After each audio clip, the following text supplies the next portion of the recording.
Selamat pemirsa, kita berjumpa lagi di Talk on the Spot SBO TV. Masih bersama saya, Laksono. Seperti biasa, selama 30 menit ke depan, saya akan menemani Anda untuk melihat secara langsung kejadian-kejadian yang terjadi di kota Surabaya kita tercinta ini. Saat ini saya sedang berada di daerah Medaan Semampir, tepatnya di Balai RW, di mana beberapa waktu yang lalu, saya saat ini memegang sebuah kertas ya, di mana di kertas ini adalah paguyuban warga Serenkali Surabaya atau PWSS ini melayangkan sebuah surat, di mana surat ini menyatakan bahwa beberapa waktu yang lalu memang Surabaya tergenang banjir yang cukup parah. Salah satunya adalah daerah Medaan Semampir ini. Nah, ada statement dari Wakil Gubernur Jawa Timur, Bapak Saifullah Yusuf, mengatakan bahwa penyebab utama banjir yang melanda beberapa titik di kota Surabaya ini diakibatkan oleh banyaknya warga yang menempati daerah-daerah Serenkali. Nah, hal ini memicu, hal ini memantik warga untuk segera bereaksi, terutama warga yang menempati daerah di sekitaran Serenkali.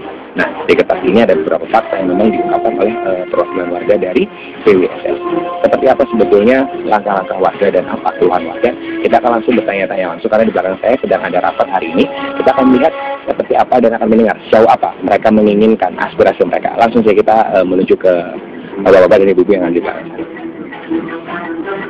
Assalamualaikum, selamat siang Pak Edi, apa kabar Pak? Baik, Ibu Sekin? Iya, yang lain boleh ada duduk. Agak ke sini Bu, ya. Agak ke sini Bu. Iya. Apa kabar Bu? Baik. Dengan Ibu siapa Bu? Nunung Mihartini, selaku Sekjen Paguyuban Warga Serenkali Surabaya. Halo Bapak, Pak Edi. Saya Edi Saidi, saya dari pendamping dari Urban Tour Consortium. Ini kita tadi sempat menyampaikan ke pemirsa bahwa memang beberapa waktu yang lalu Bapak Wakil Gubernur mengungkapkan atau mengatakan sebuah statement yang itu sebetulnya bisa dikatakan salah atau benarnya juga kita masih relatif. Nah, sebetulnya apa waktu itu yang membuat akhirnya warga menginginkan ada ralat seperti itu, karena memang sebetulnya penyebab banjir juga tidak utamanya bukan juga warga yang menempati Serenkali. Seperti apa ini Bu?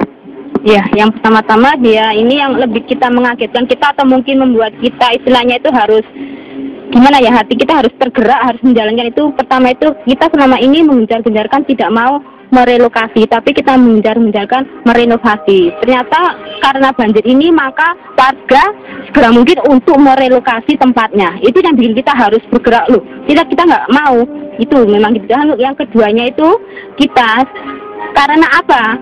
Mereka harus direlokasi. Dia ngomong karena warga penyebab terjadinya banjir di Surabaya. Warga Serenkali penyebab terjadinya banjir di Surabaya. Itu tidak terima. Kalau itu kan tidak 1-2 kali. Sudah sering kita alami dan tidak ada statement pernyataan yang segitu kerasnya. Baru kemarin itu lebih keras. Itu kan bikin kita harus tergerak hati kita untuk berjuang mempertahankan hidup kita. Karena kita udah lama di sini, nggak 1-2 tahun itu ada yang sampai tahun-tahun, ada yang sampai punya cucu, punya cicit, nggak mau dipindah, direlokasi nggak mau. Apalagi yang kita direlokasi kemana? Ke Rusunawa, yang itu bikin kita lebih tambah sengsara dan lebih miskin daripada sekarang ini.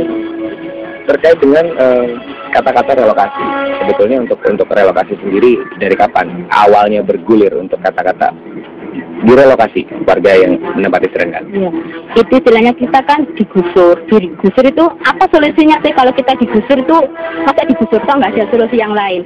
Akhirnya dia bilang, oke, kita gusur tapi kita diberi tempat. Terus tempatnya apakah sama dengan yang kita tempati sekarang? Enggak, kita solusinya adanya Rusunawa.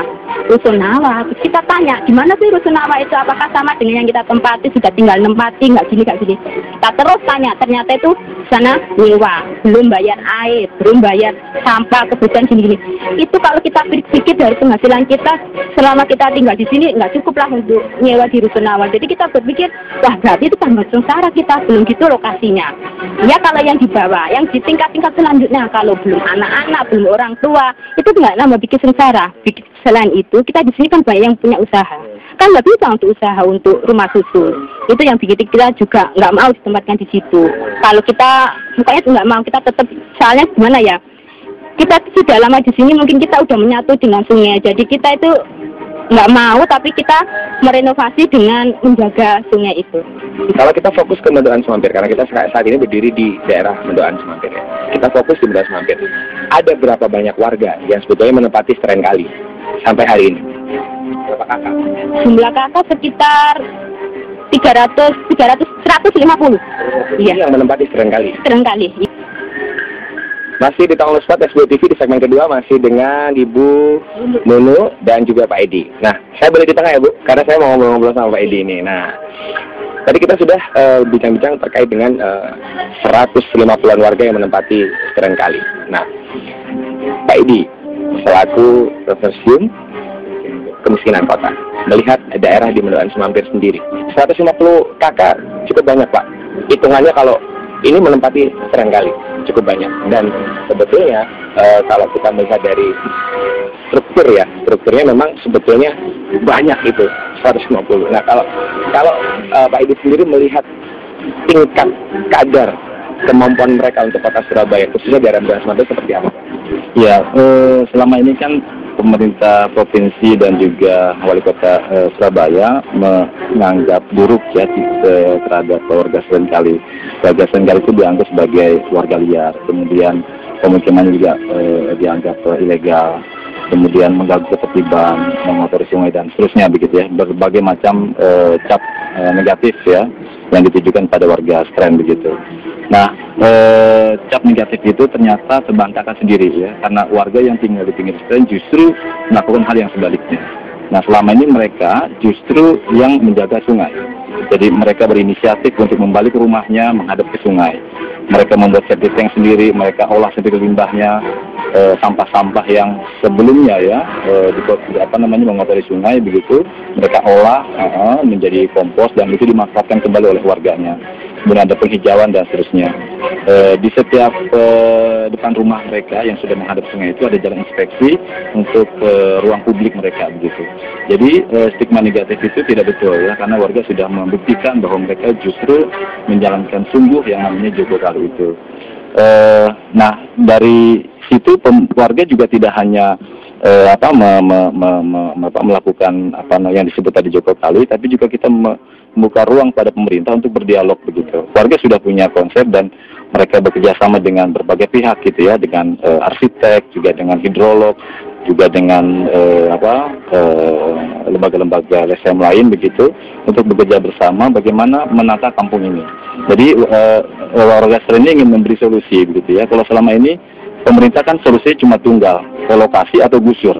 Relokasi pun di satu tempat sudah disediakan gitu ya, di rumah susun yang orang nggak bisa taruh menawar, pokoknya harus tinggal di situ, mau sanggup mau tidak ya tinggal di situ gitu ya. Nah, warga memberi alternatif lain. Ada penyelesaian yang berbeda begitu, yang lebih memecahkan masalah. Kita tahu bahwa yang namanya relokasi misalnya mereka diganti rugi gitu ya, kemudian mereka pindah. Itu akan menimbulkan masalah baru. Orang yang tinggal di rumah susun itu kan akan terpisahkan relasi sosial dan ekonominya dengan pemukiman yang sebelumnya kan, sehingga mereka tidak akan bisa hidup tanpa ada pekerjaan dan seterusnya begitu. Taraf ekonominya sendiri untuk 150 warga yang menempati Stren Kali di daerah sini seperti apa Bapak melihatnya? Ya, ini kalau mayoritas mereka pekerja sektor informal ya, jadi mereka ada pedagang, mereka ada tukang beca, mereka ada tukang batu gitu ya. Jarang di sini orang-orang yang kerja di sektor formal gitu, kebanyakan sektor informal. Ya mereka sebenarnya taraf kehidupannya rata-rata tercukupi lah begitu ya. Nah, yang tidak dimiliki oleh mereka adalah keamanan tempat tinggal. Itu saya kira. Kalau soal pekerjaan mereka bisa lakukan sendiri. Nah, kalau misalnya ada jaminan tempat tinggal oleh pemerintah untuk warga seringkali bisa menempati di sini, begitu saya kira itu akan justru memperkuat kesejahteraan mereka gitu.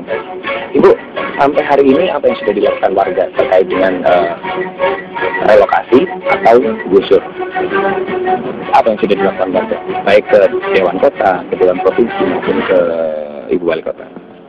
Untuk kita ke Pemprov maupun Pemkot, kita kemarin sudah istilahnya ada konsep tanding untuk renovasi. Kita memang sudah selama ini sudah mau menghadapkan rumah ke sungai, tapi untuk lebih mantapnya kita mengadakan konsep tanding itu, dan kita juga mengadakan sayembara yang diikuti oleh 7 peserta seluruh Indonesia. Dan kita sudah menemukan konsep tanding satu yang sesuai untuk warga Seringkali itu berdasarkan ekologi, sosial, ekonomi, dan juga situasi yang ada ini.